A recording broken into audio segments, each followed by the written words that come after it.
Actually, last time, what we have discussed about how Arjuna was not ready to fight. And he gave different reasons. Like he felt a compassion for them.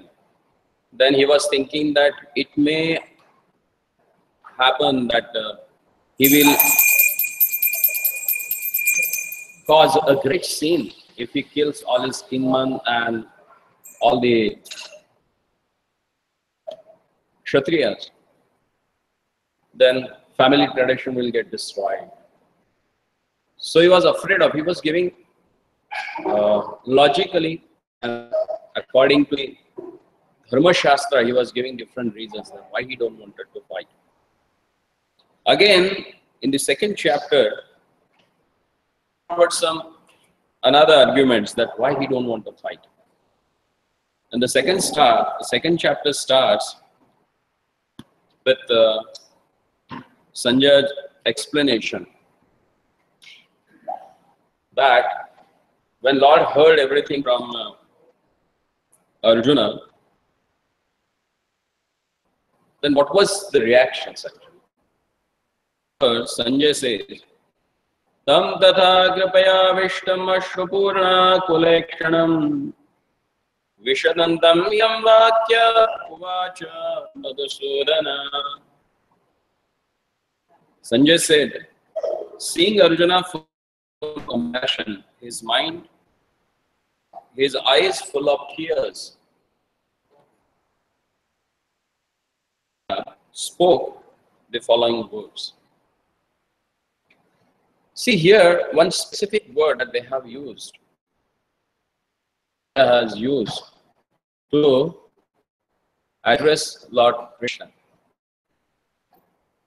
He says that, "Oh Madhusudana." The word Madhusudana is significant in this verse. Lord Krishna killed the demon Madhu, and now Arjuna wanted Krishna to kill the demon of misunderstanding that had overtaken him in the discharge of his duty. No one knows where compassion should be applied. The race of drowning man is senseless. A man fallen in the ocean of nescience cannot be saved simply by rescuing his outward dress, the gross material body. One who does not know this and lament for the old dress is called Shudra, who lament unnecessarily. Arjuna was a Kshatriya, and this conduct was not expected from him. Lord Krishna, however, can dissipate the lamentation of the ignorant man. And for this purpose, the Bhagavad Gita was sung by him. This chapter instructs us in self-realization by an analytical study of the material body and the spirit soul, as explained by the Supreme Authority, Sri Krishna. This realization is possible when one works without attachment to produce results and situated in the fixed conception of the real self.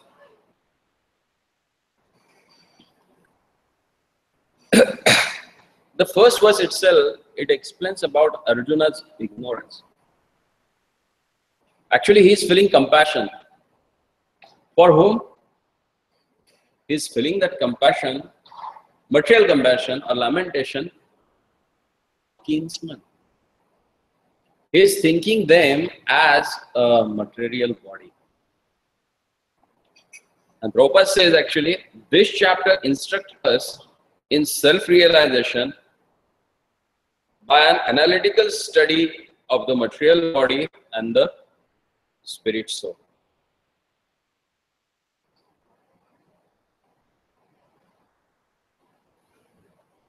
See, what is actually self-realization? That we have to understand. Otherwise, it will be very difficult to know about this.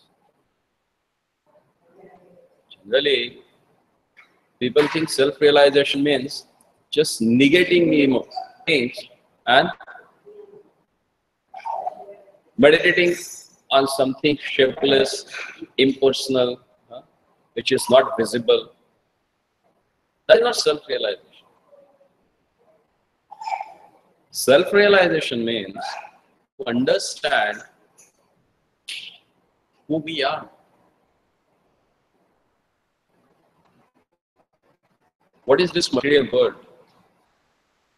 Why I am found here in this material world? What creates a real bondage for me?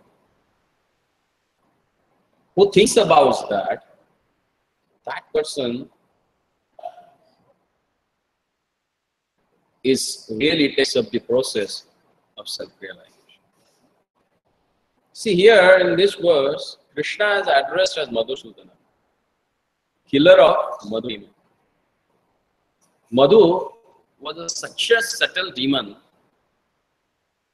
He took away the knowledge from Brahma's heart. Can you imagine? Such a subtle person that he has stolen away the knowledge from the Brahma's heart. And Lord killed him and brought back the Vedas and gave it to Brahma. So here he is addressing Lord as a Madhusudana so that whatever misunderstanding that Arjuna is carrying in his heart, he wanted Krishna to take away this misunderstanding. And that's why he is addressing Krishna as a Madhusudana. And why this Bhagavad Gita has spoken? Prabhupada in the purport he says, to dissipate the lamentation of ignorant man. Who is ignorant man? Then Prabhupada gives example, gives an analogy of a drowning person in the ocean. If someone goes and tries to rescue the clothes of that drowning person, is that going to help him anyway? No. So same way in this material world, if you are feeling compassion for someone's body rather than the soul, it's like saving the clothes and let the person is drowning in the ocean. You are not caring about that. That is the real ignorance. That you think about do something good for their external body. So there are so many institutes, Red Cross, they try to help the person's body by giving medical aid, providing food. But that's not the big deal actually. What is most important thing is to save their soul. And how to do that? By giving them the knowledge for self-realization. Bhagavad Gita is spoken for that actually. To dissipate the lamentation of ignorance. Then further, whole chapter, it gives the knowledge about what is the soul, what is the body, what is the Nishkama Karma, what is the Nishkama Karma, and further it explains about Buddhi Yoga. Buddhi Yoga means path of activities as the path of realization, which involves to work without attachment of fruitive results and fix in the conception of who we are, what is our identity. That we have to understand. So in next text 2 and 3, here Lord says, Shri Bhagavan Vacha Kutasvam Kashmalayam Vishame Samupastitam Tam Asvargyam Kirtikaram Charjana. The Supreme Personality of a Goddess said, my dear Arjuna, how have these impurities come upon you? They are not at all befitting a man who knows the value of a life. They lead not to higher planets, but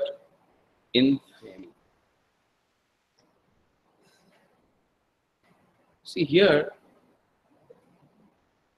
so many things they have explained wonderfully.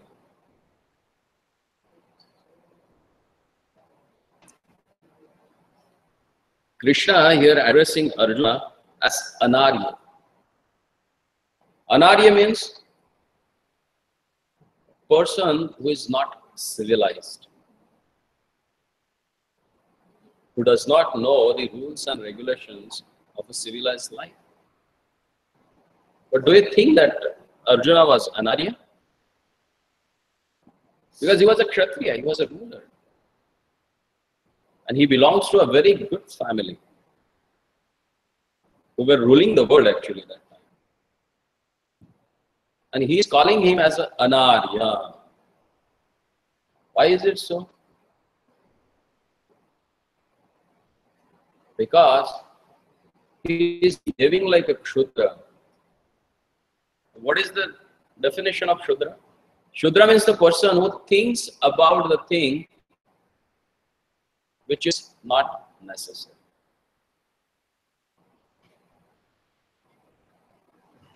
Next, the word that our Lord has used for Arjuna, that Kashmalam. From where this impurity is, that Arjuna, you have got it in your heart. And what is that? Aswargyam. This is not going to give you the heavenly planets, but akirtikaram Arjuna. But this sort of thinking, what it will give you? It will give you fame.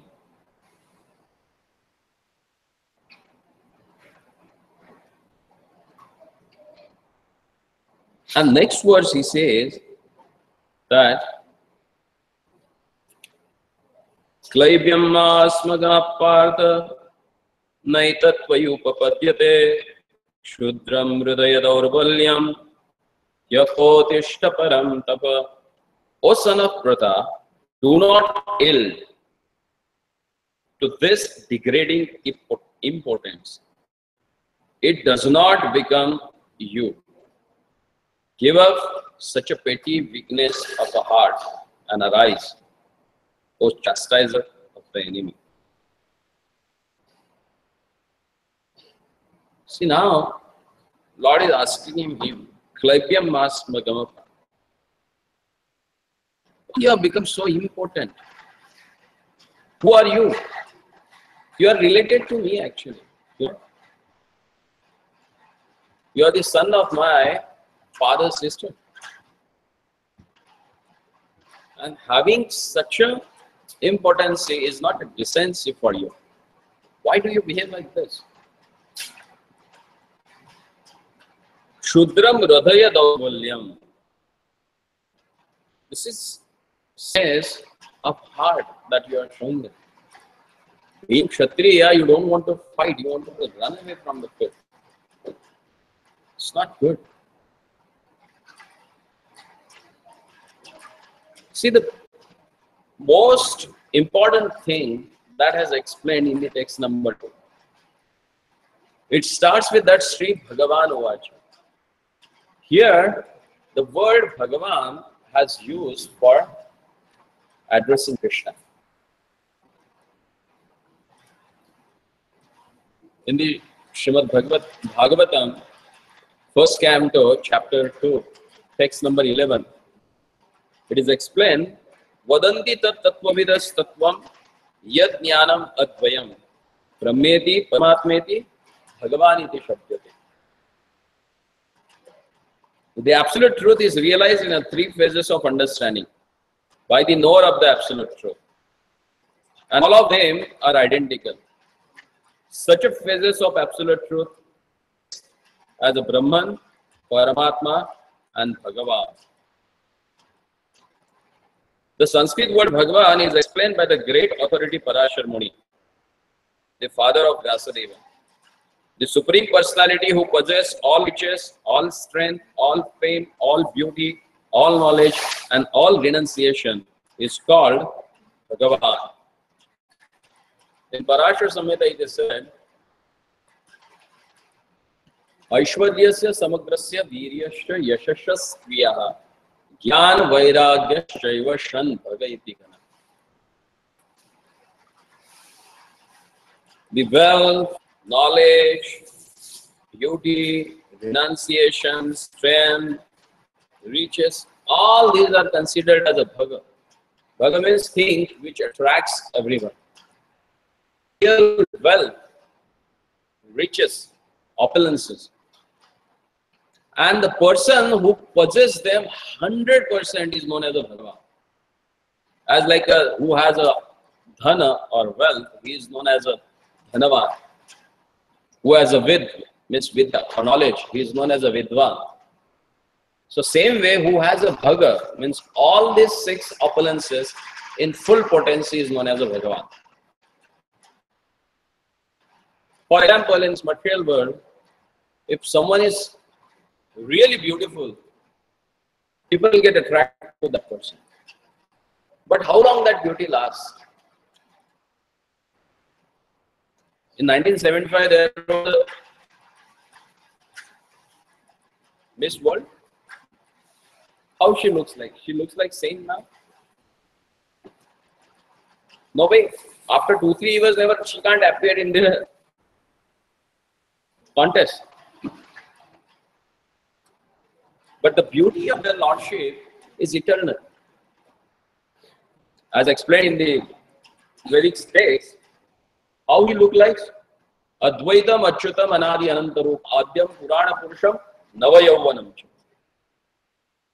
Now he is the first person in the whole universe, in his creation. Anadi, Anantarupam, and Adyam, even though he is the oldest, Purana Purusha, he is the oldest person. And still, Navayavanam, how he looked like? Just like a 16 years old boy. At the age of 125, when he was on the battlefield of Kurukshetra, he was just looking like a 16 years old. That's his beauty. And as explained in the Brahma Samhita, Gandharpa Koti Kamaniya Vishesha Shobham. How he looks like? Gandharpa Koti. Gandharva means Cupid. And thousands of Cupids, they get attracted to Lord's bodily feature. He's that beautiful. In this world, people get attracted to the beauty created by the Cupid. And here Cupid, Gandharpa Koti, 100 thousands or 10 millions of Cupids, they get attracted by seeing the beauty of their Lord. That's his beauty. Nitya Navayamanam means always he looked more and more beautiful. Then what about his wealth? Opulence, possessions. Like, who runs that Amazon? What's his name? Person who will own that company. He's the second richest person in the world now. But Krishna, he is such a person. Everything belongs to him. He says, Aham sarvasya matta sarva pravate. I am the controller of everything. Who can control? Who possesses it? If you don't possess, you can't control that. So it's Aham sarvasya prabhu matta sarva pravate. Why I am controller? Because everything comes from me. We'll have a just gross example. When Lord Krishna was performing his pastime in Dwarika, he had 16,108 wives. How many?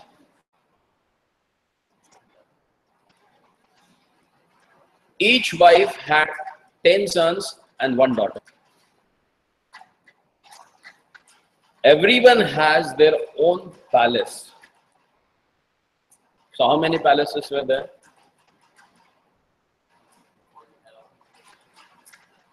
1,16,108. Okay. So they have each palace. Then again they have 10 sons. So 100,000 into 10.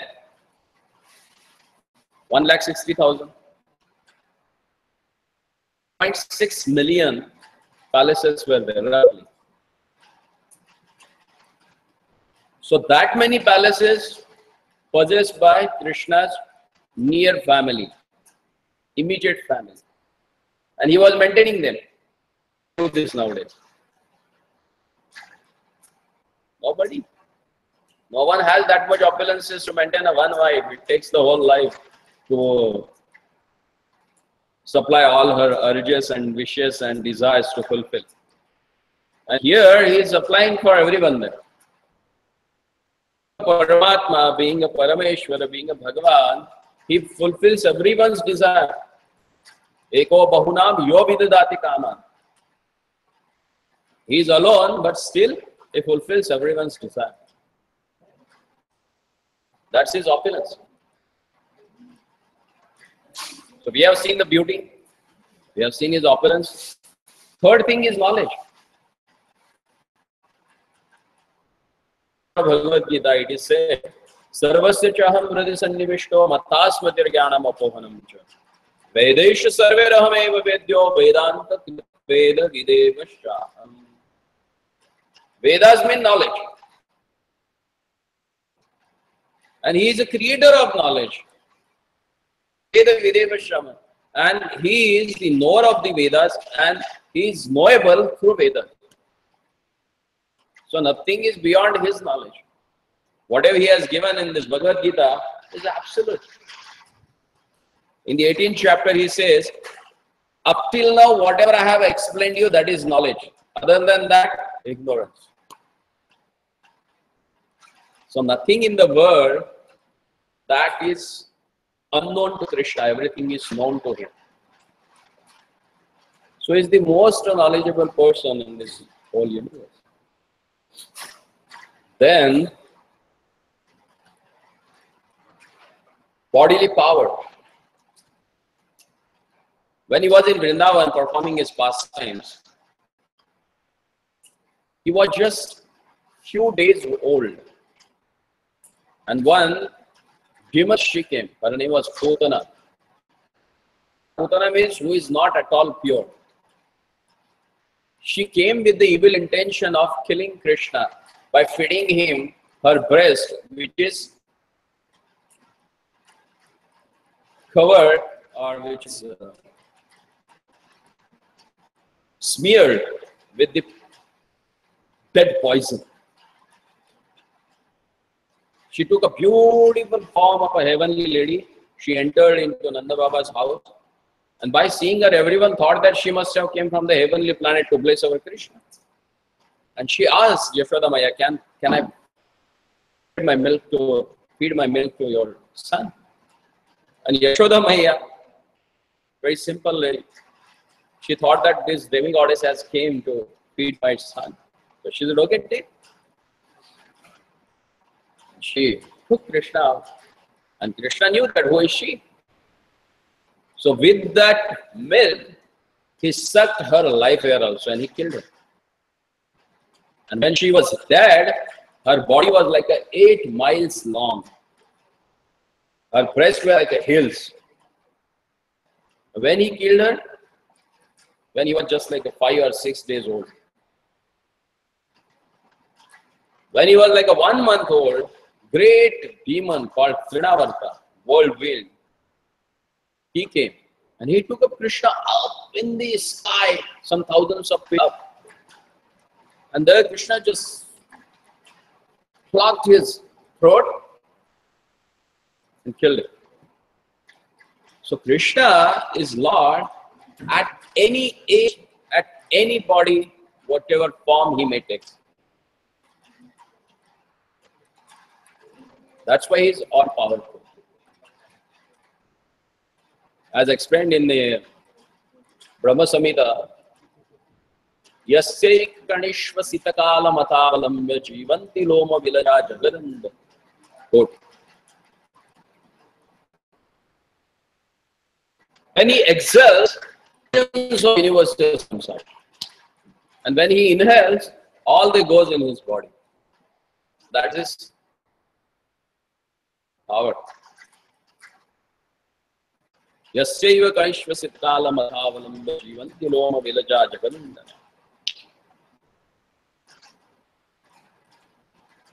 And when he looks at the material nature, it gets impregnant and start moving everything. That's his strength. Then what about his renunciation? Everything. But still, he becomes servant of his devotees. That's the glory of the Lord. For his own devotees, he is ready to accept any post. Here he has become a charioteer. He has become a chariot driver, Sarathi. For whom? For Arjuna. We'll see in the 10th chapter when Arjuna comes to know that this Krishna is not only a friend, but he is the supreme personality of a Godhead. Then Arjuna begs at his lotus feet, please forgive me. Sakheti matva, I have considered you friend, and so many times I have cracked jokes with you, make fun out of you. I'm really sorry for that.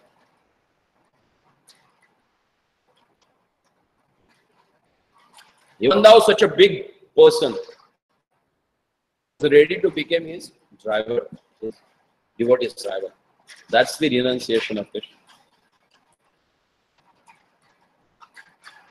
And that's why here Vyasadeva ji clarifies that who is Krishna?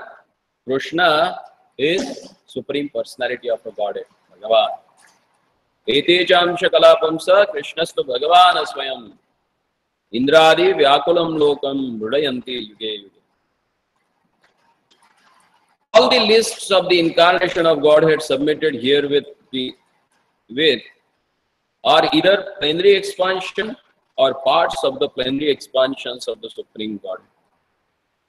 But Krishna is the Supreme Personality of a Godhead himself.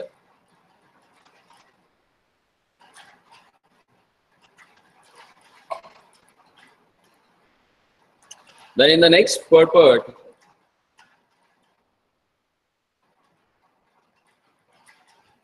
Arjuna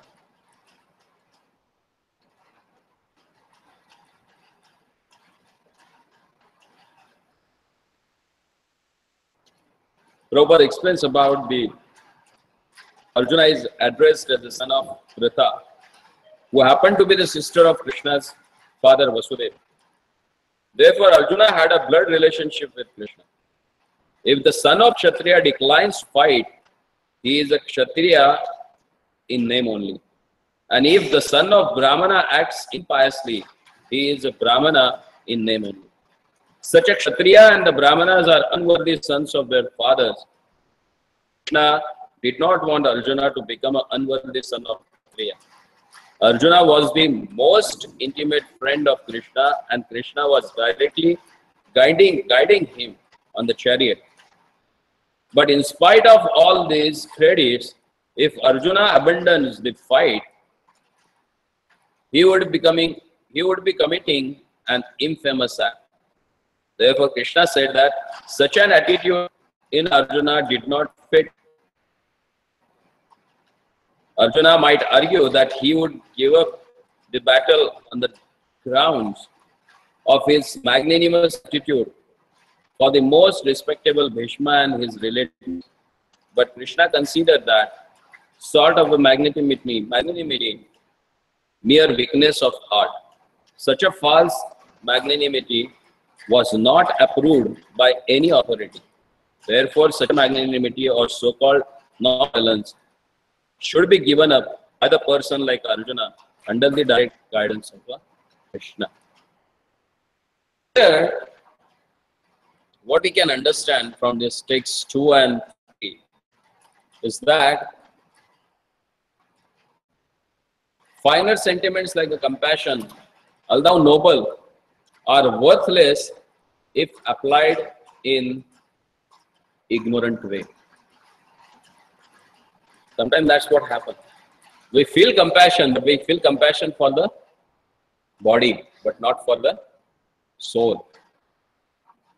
Then in the next verse, Arjuna is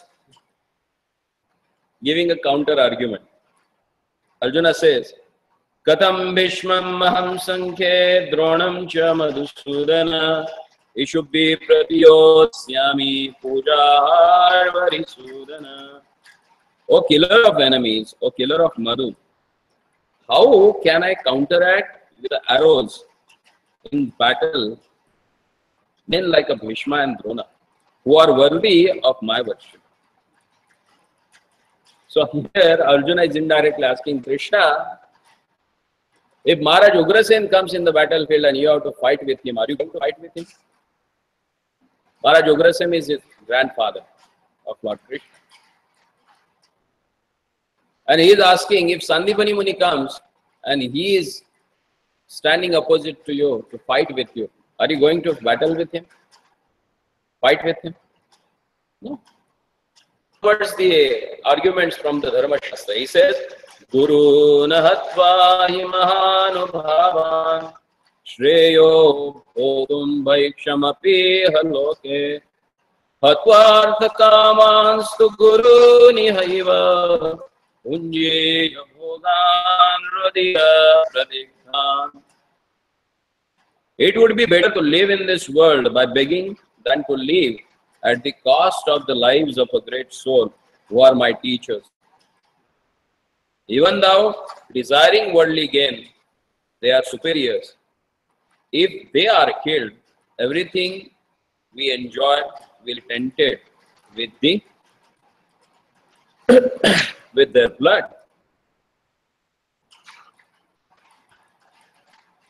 So again he is putting forward points from the Dharma Shastra. According to the scripture course, a teacher who engages in an abominable action and has lost his sense of discrimination is fit to be abandoned. Bhishma and Drona were obliged to take the side of Duryodhana because of his financial assistance.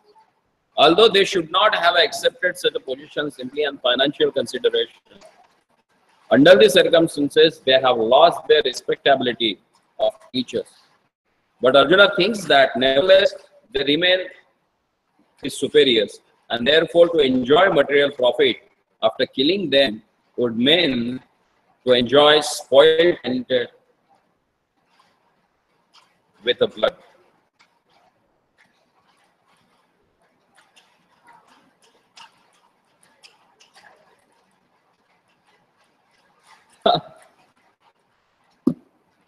It's difficult for Arjuna to fight with them. He's putting different arguments for them.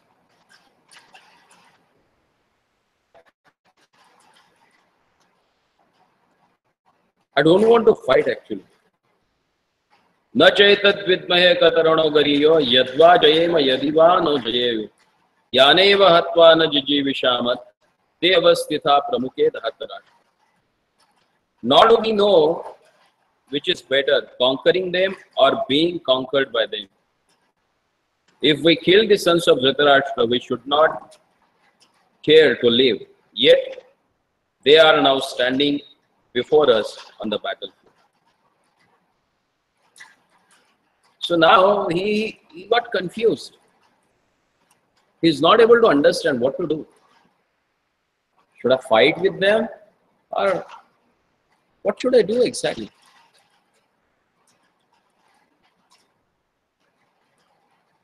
Because he may win and still he will not be able to enjoy without his relatives. He may not emerge victorious in spite of so much bloodshed. No enjoyment is guaranteed.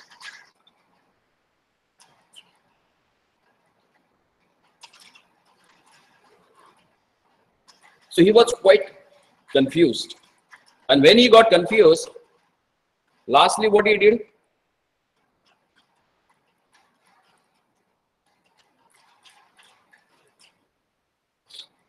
He said, now enough of this.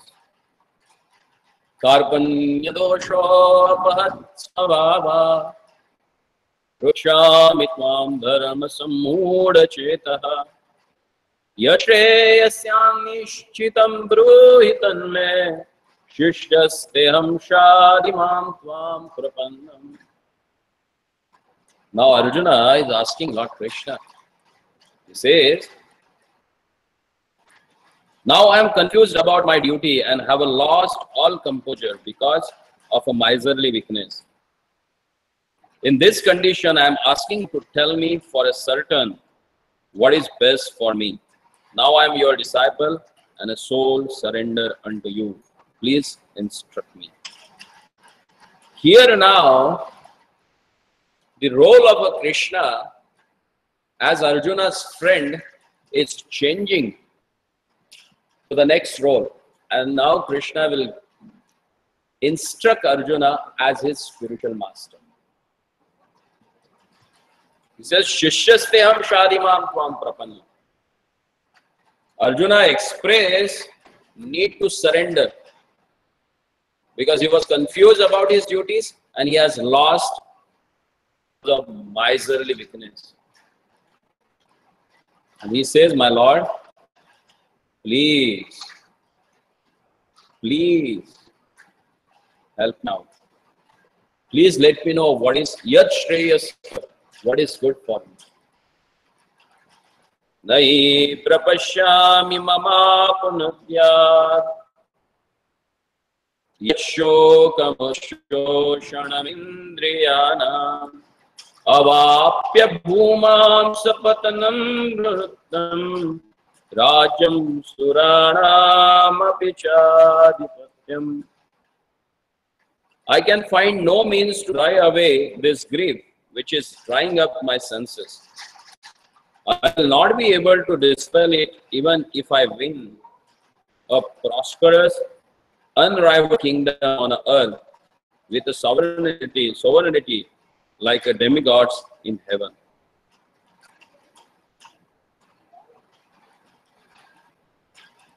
Now, Arjuna is putting forward,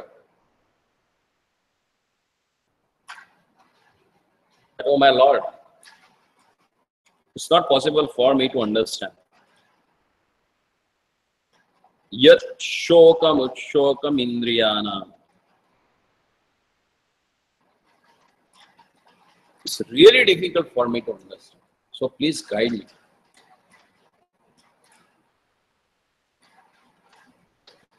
That nothing will help me out from this other than you.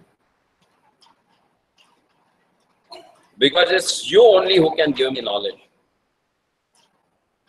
This knowledge of spiritual life can be obtained either directly from the Lord or from his representatives. And who are his representatives? In Chaitanya Charitamrita, Lord Chaitanya says, Kiba Vipra Kibanyasi Shudra Keno Ho. Yei Krishna Tattvaveta, say Guru.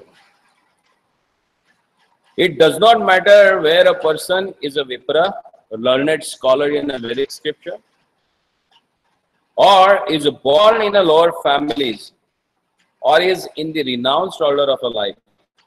If he is a master in the science of Krishna, he is the perfect and bona fide spiritual master. So without being a master in science of Krishna consciousness, no one is bona fide spiritual master.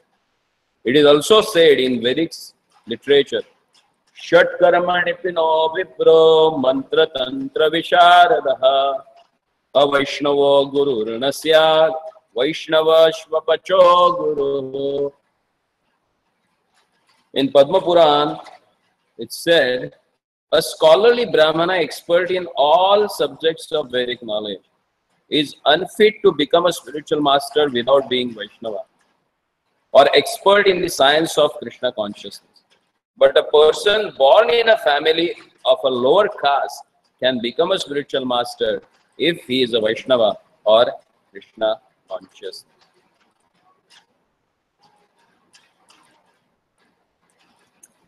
See, most of the people on the bodily platform, they are engaged in finding the solution for the relief of bodily disease or pain that they get from the material elements. But they really forget the real problems of life. And what are they? You are a doctor, you must be knowing the real problems of the life.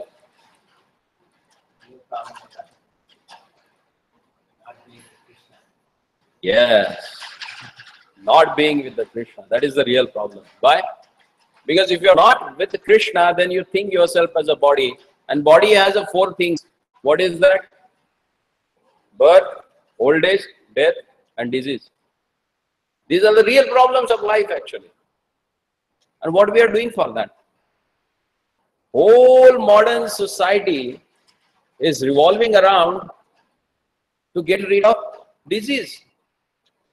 One of the biggest industry in the world is medical industry. $72 billion yearly they are pumping it out from India itself, from one country. That was like a 5-6 years ago when I read it. It must be more than that, much more than that. Huh? The cosmetic industry is running around for making you look young. Huh? Because nobody wants to grow old. So this disease and old age is sucking out the whole money from everyone's pocket. Because nobody wants to become old, nobody wants to get disease, and nobody wants to die. But everyone is dying. Everyone is getting disease and everyone is becoming old. So what to do with that?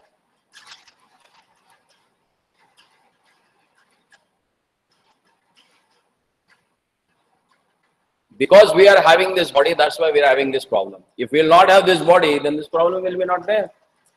So the intelligent person, what he will think?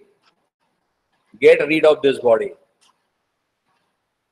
Because we say it's my body and giving me pain. So if it is giving you pain, then leave that body. Na? Then how to get rid of that body? That whole thing has explained in Bhagavad Gita. How to make your consciousness proper so that you can get rid of this material attachment. Then in the next verse, Sanjaya is explaining that how Arjuna is denying to fight. Sanjaya vacha evam vaktva rishikesham gudakesha parantava nayotsya iti govindam vaktva tushnim babhuvaha. Sanjaya said, having spoken thus, Arjuna, chastiser of enemies, told Krishna, Govinda, I shall not fight, and fell silent.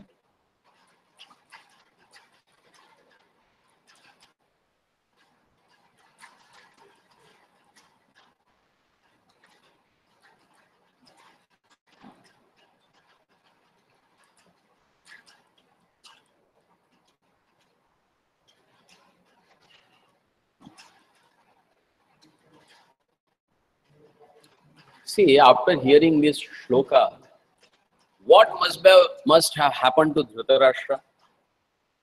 He must have got happy in his heart. No? Oh, that's good. Arjuna don't want it to fight. Huh? So it's better now. But few words that Sanjaya has used in this verse are very important.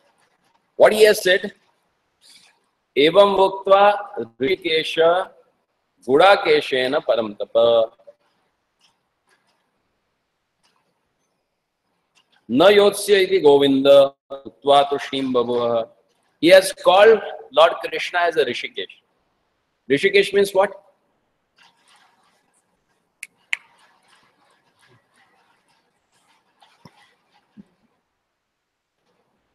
What is meant by Rishikesh? Yes. Rishika means senses and Isha means controller.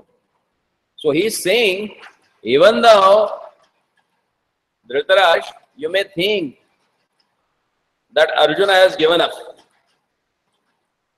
but you don't know who is there with him. Arjuna may give up with his senses that he don't want to work, but there is a Rishikesh who is the controller of senses. Even though Arjuna don't want, but still he will get it done from Arjuna. And who is Arjun? Gudakesha. Gudak means ignorance or sleep. And Isha means who controls. So Arjuna has a control over sleep as well as ignorance. And who is he? Paramtapa. He is very powerful and austere. So don't think that he has given up, so there will be no fight. Next verse he says, Tam uvacha Rishikesha prahassanyiva bharata senayor ubhayor madhe vishadintam idam vacha. O descendant of Bharat, at that time Krishna, smiling in the midst of both the armies, spoke the following words to the grief-stricken Arjuna. The talk was going on between intimate friends, namely the Rishikesha and Gudakesha. As a friends, both of them were on the same level. But one of them voluntarily became a student of the other. Krishna was smiling because a friend had chosen to become disciple. Prahassanyiva Bharata. Why Krishna was smiling? aa gaya oot pahad ke niche. Arjuna, now he has accepted me as a spiritual master and himself as my student. Even though we are friends. Friends means on equal level.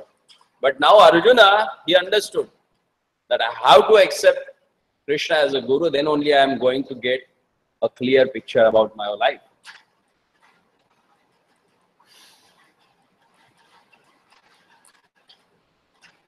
He was accepted as a master. He at once assumed the role and talked with the disciple like the master, with a gravity as it is required.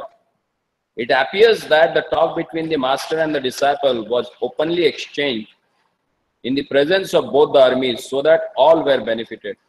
So the talks of Bhagavad Gita are not for any particular person, society or community, but they are for all, and friends or enemies are equally entitled to hear them. That's the glory of Srimad Bhagavatam. It is not restricted with any caste, creed, society, community or particular friends or enemies. It is meant for everyone. That's why the knowledge of Bhagavad Gita is known as a universal knowledge. It doesn't matter whether you are American, European, Chinese, Russians, Indians, Muslims, doesn't matter.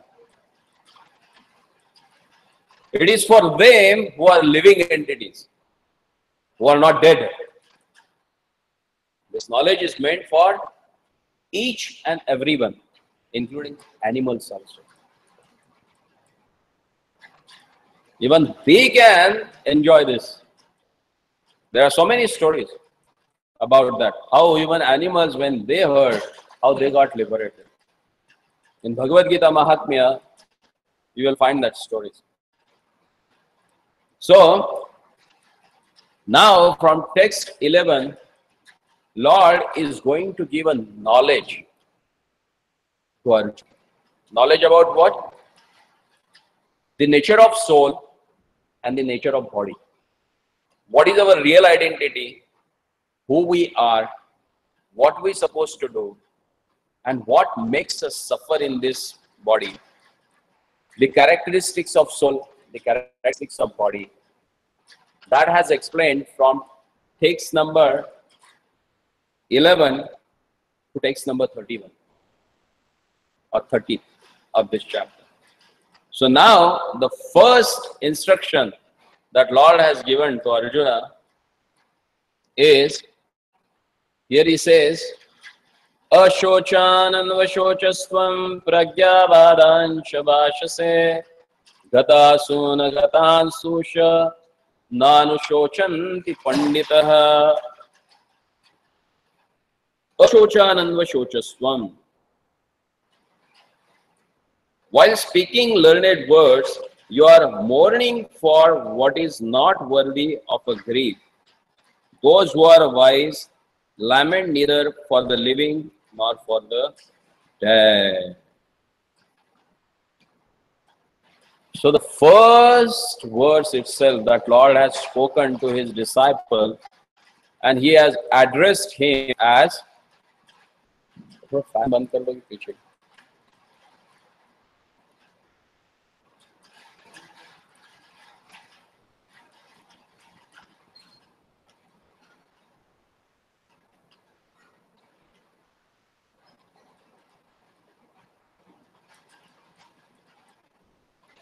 first thing that Lord has called out his student as what?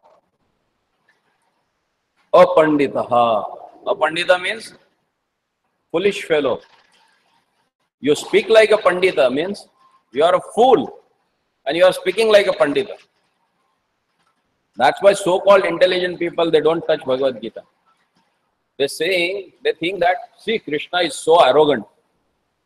Where he has started giving knowledge, there itself he is calling everyone as a fool. But why is calling everyone fool? Because they are lamenting for the thing which is not worthy of grief.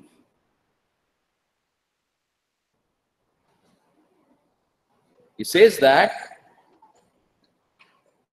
wise lament neither for the living nor for the dead.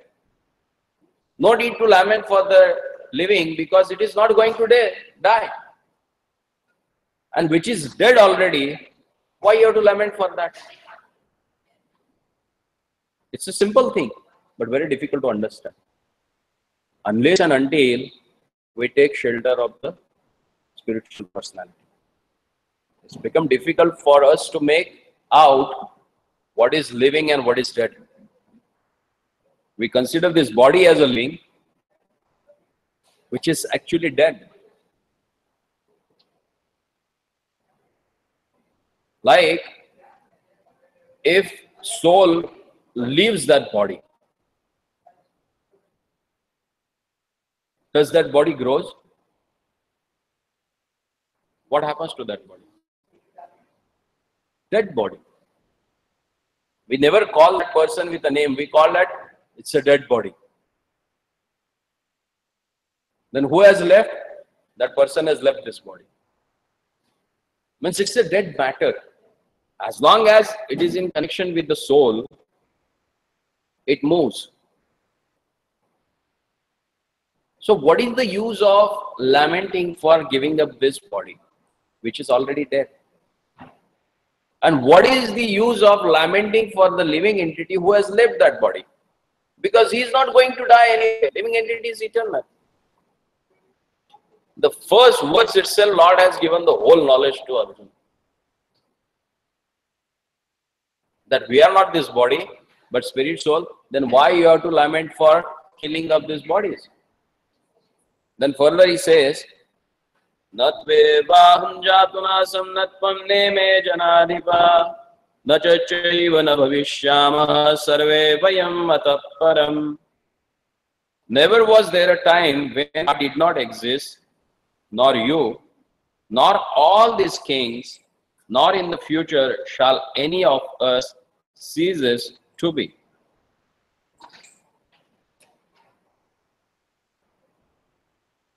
As explained in Bhagavad Gita, in further chapter, that the Lord says that, what is this living entities? He says, Mama Avsho Jivaloke Jiva Bhuta Sanatana. All these living entities are my parts and parts. So, if Lord is eternal, so definitely his part and parcel also eternal.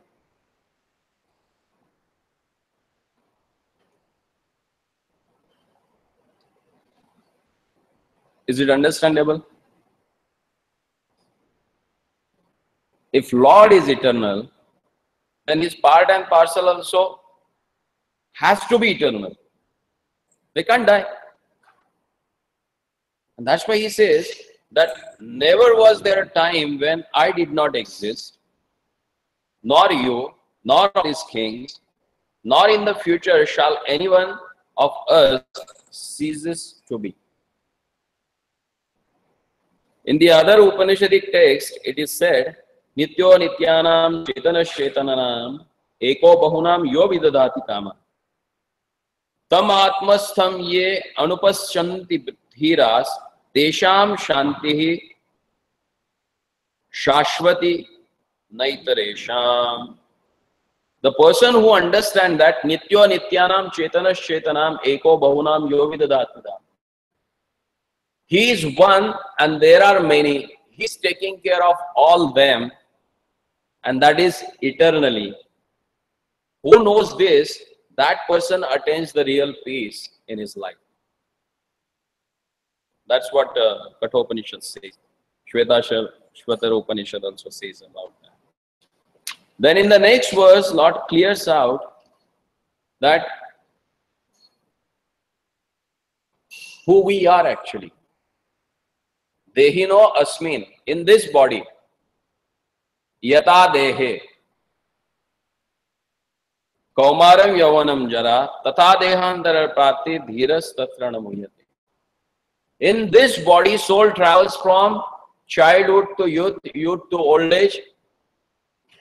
Then after leaving body, do you think that he will be idle somewhere? No ways. He will definitely go to next body. That we have to understand. And that's the science of soul. That soul never dies, but he keeps changing his body. And how he changes that body? That is explained in Srimad Bhagavata. Like Daivana karmanetrena jantur deha prapatyate.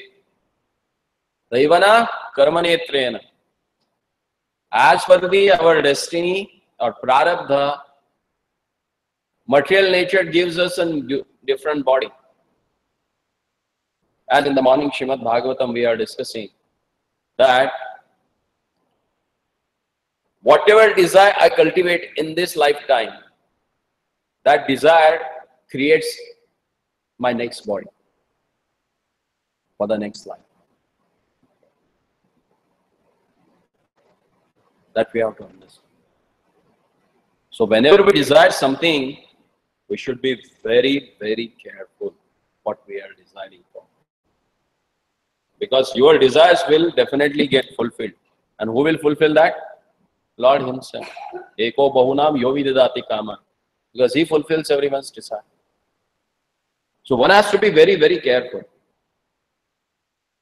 Then the Lord says the nature of this body. Matra sparshasta kaunteya shitoshna sukadukkara agama payino nityastam stitikshvasa bharata. O son of Kunti, the non-permanent appearance of a happiness and distress and their disappearance in due course are like the appearance and disappearance of a winter and summer season. They arise from sense perception, O sign of Bharat, and one must learn to tolerate them without being disturbed. So living this body is not a big deal actually, that one has to understand. As per the karma, you have to change your body. And how it happens, like a coming and going of winter and summer. It will come and go. Then why you have to bother about it? Yam hina vetayante te purusham purusharashava samadukha sukham dhiram so amritatvaya kalpate. O best among men, he is addressing Arjuna. Purusha Rishabha. The person who is not disturbed by the happiness and distress and is steady in the both is certainly eligible for liberation. Here the qualification of the person who is going to get liberated has given. What are the qualities that person says? What are those? Samadukha sukham dhiram. Samadukha. He is equal in happiness as well as sorrow. Samadukha sukham dhiram swa amrutatvaya kalpate. Amrutatvaya kalpate means that person becomes eligible to get liberated. Nasato vidyate bhavo na bhavo vidyate satah ubayorapi drishton svanayos tattvadarshibhi. Those who are seers of a truth have concluded that of the non-existence, the material body, there is no endurance, and of the eternal soul, there is no change. This they have concluded by studying the nature of both.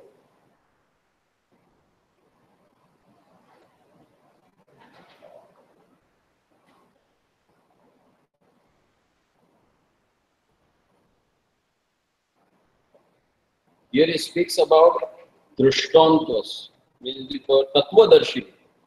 Who is Tattvadarshi? Tattvadarshi is that person who knows about matter and spirit. That person is known as a philosopher, who knows about the matter and spirit, how it works, what is their relationship with. As there is no change in eternal soul, and body is not going to last. Who knows this? That person is called as a Tattvadarshi. He knows the essence, the real principle of Vedic knowledge. Then further he says, Avinashi tu tadviddi yena sarvam idantatam vinasham avyaya yasyasya na kashit kartum arhati. What? That which pervades the entire body, you should know to be indestructible. No one is able to destroy that imperishable soul. So this verse more clearly explains the real nature of the soul, which is spread all over the body. And it is imperishable. It never gets destroyed. As explained in the Shvetashvatara Upanishad, soul, how minute it is. Balagrishatavagasya chatada kalpitasya cha Hago jiva savidneya sa chantyaya kalpate. When the upper point of a hair is divided into 100 parts, and again each of such a part is further divided into 100 parts, each such a part is a measurement of the dimension of the spirit soul. See, that minutely it is explained in our scripture about the soul. Can we see that soul with our material eyes? Have they found any such an instrument through which you can see that soul? You can't. Because it is being a part and parcel of the Lord, it is transcendental. And transcendental means the things which you can't perceive through this material senses. So even though you may have some, they must be having some microscope through which they can see the molecule, angstrom, neutrons like that. Electrons, protons, neutrons, something like that. But smaller than that, soul is not visible.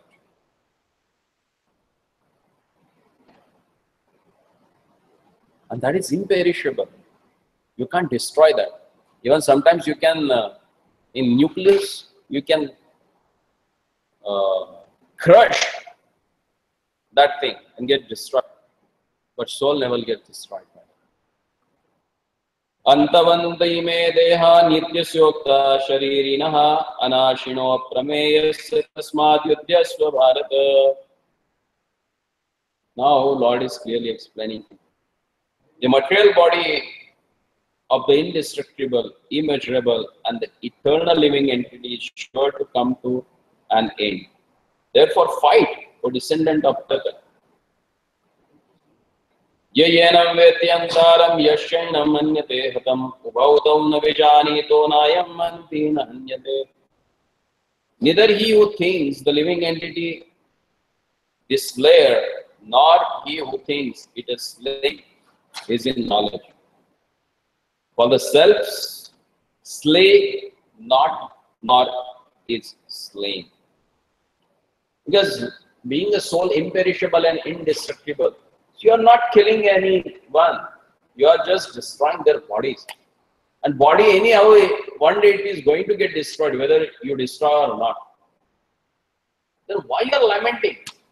And you are denying to fight. You should know the truth. Being a Kshatriya, your duty is to fight, so you should fight. Don't feel compassion for them. Ultimately, you are giving them a new chance to have a new body and do better karma than whatever they have done. For that sake, you should fight. Na jayate mriyate va kadachinnayam bhutva bhavitavana bhuya ajo nitya shashvatoyam purano na hanyate hanyamane sharire. For the soul, there is neither birth nor death at any time. He has not come into being, does not come into being, and will not come to in being. He is unborn, eternal, ever existing, and primeval. He is not slain when the body is slain.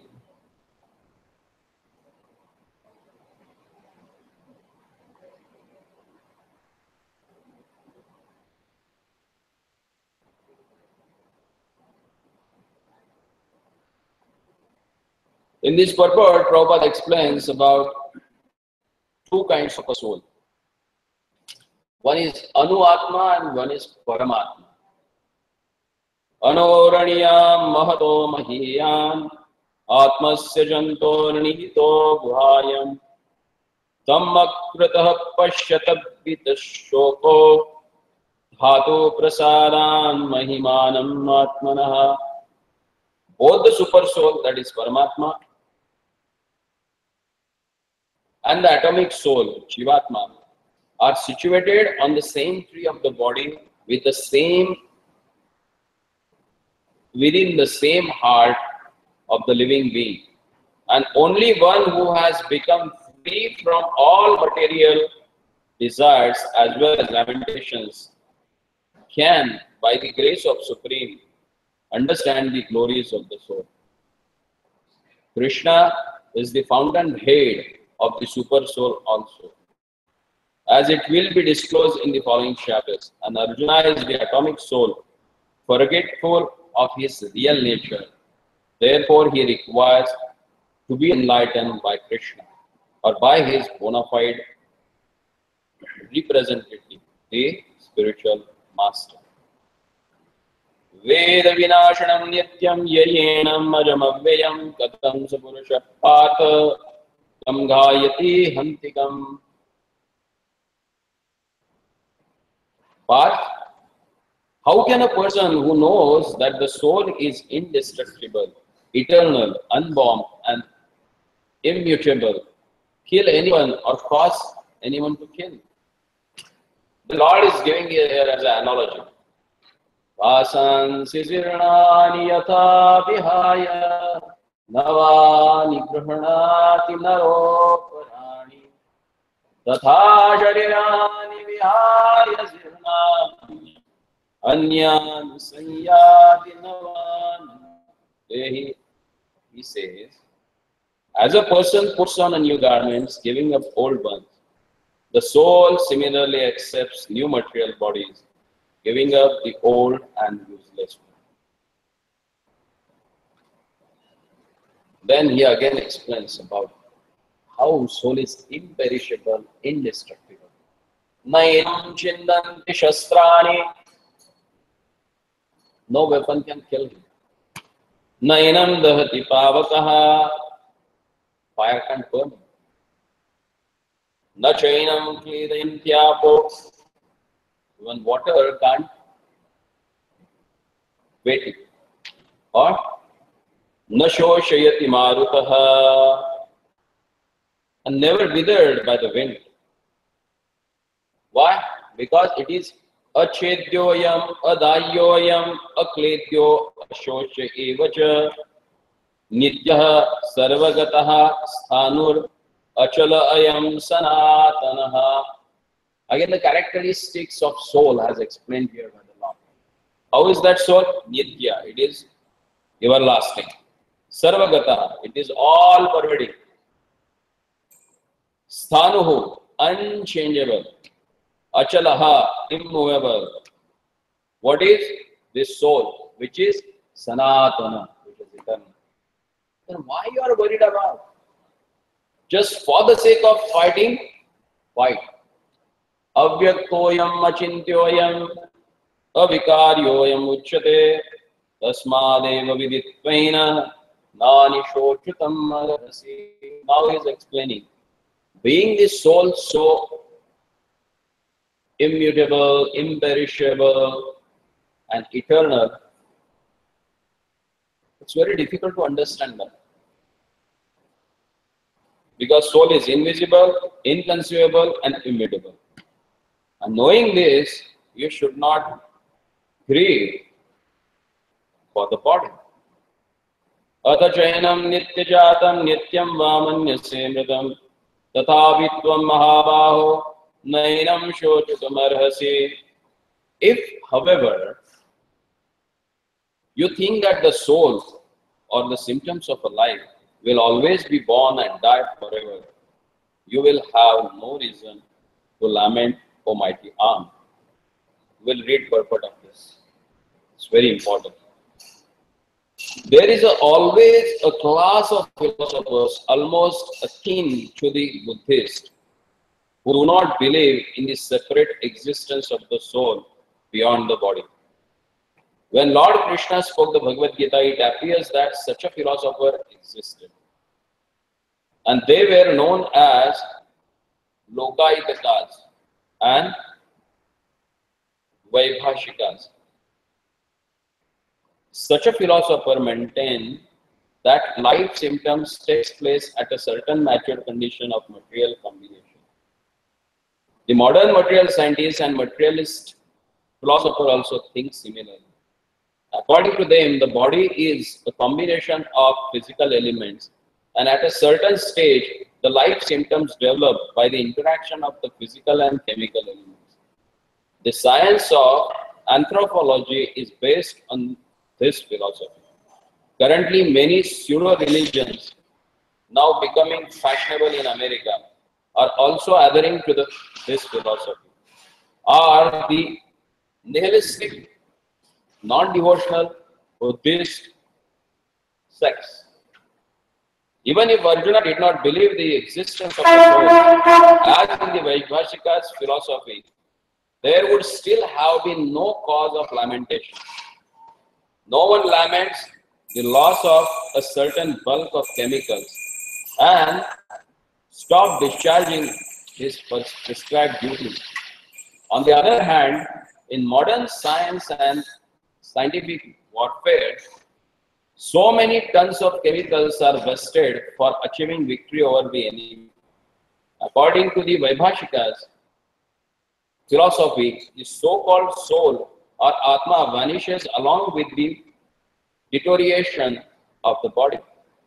So, in any case, whether Arjuna accepted the Vedic conclusion that there is an atomic soul, or he did not believe in the existence of the soul, he had no reason to lament.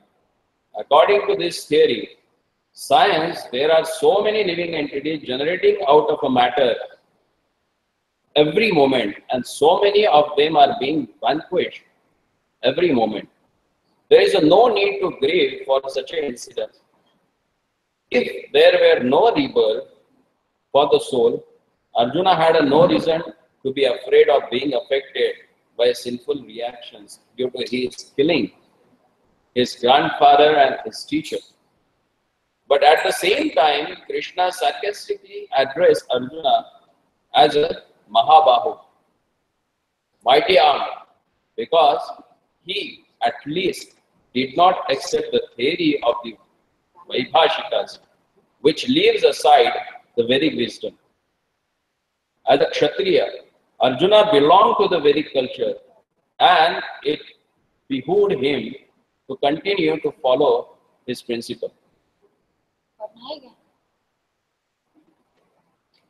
So again, this modern viewpoint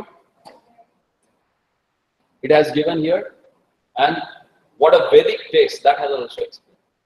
Because modern scientists, they think that everything is created just by bang. Big Bang theory is there. They say from that everything is manifested. If they think so, they want to lament. And if you even believe that soul is eternal, then why you have to lament? Both ways there is no need of lamentation.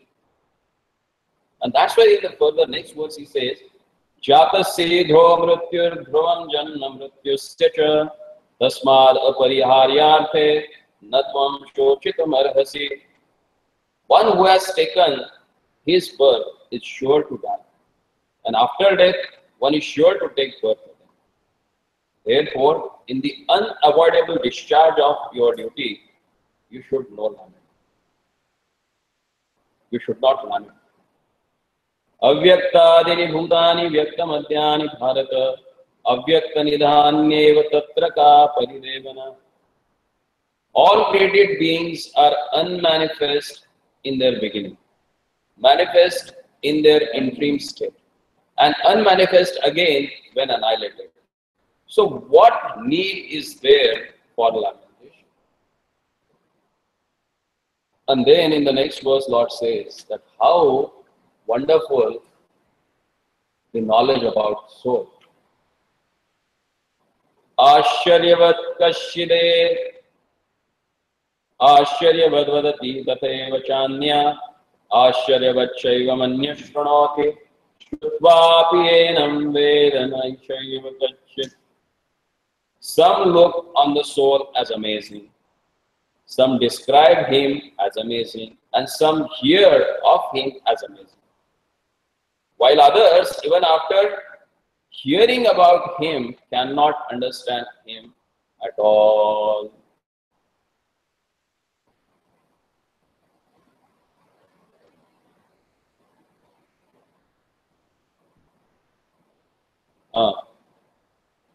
In the Kathopanishad, it is said, the same version in different way. Shravanayape bahubiryo na labhyaha shrunvantopi bahoyam na viduhu acharyo bhakta kushalo asya labha asharyo asya nyatva kushalam shishtaha. The fact that atomic soul is within the body of a gigantic animal, in the body of a gigantic banyan tree, and also in the microbic germs, millions and millions of which occupy only an inch of a space, is certainly very amazing. And men with a poor fund of knowledge, even though they hear about it, but they will not understand. Dehi nityavadyoyam dehe sarvasya bharata tasmat sarvani bhutani na toshvochitam arhasi. O descendant of Bharat, he who dwells in the body can never be slain. Therefore, you need not grieve for any living being. And then from text 31 to 43, 45, 46.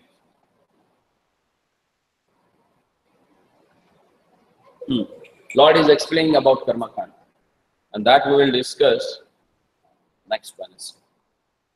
So we have discussed about the few arguments that Arjuna has put forward, why he don't want to fight, because he was confused. That was the fifth cause that Arjuna has given. Then how Krishna has delivered him a knowledge about soul? Why one should not get bewildered when someone dies? Why one should not lament for that? When you understand the characteristics of soul and this body, then it becomes very easy to attain peace of mind. And now Lord is going to explain him about karma, karma yoga, karma kand. And that we will discuss next Wednesday. Okay? It's quite understandable or complicated?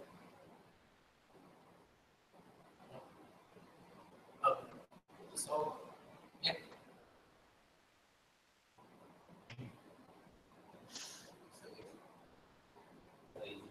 It's more philosophical rather than the stories.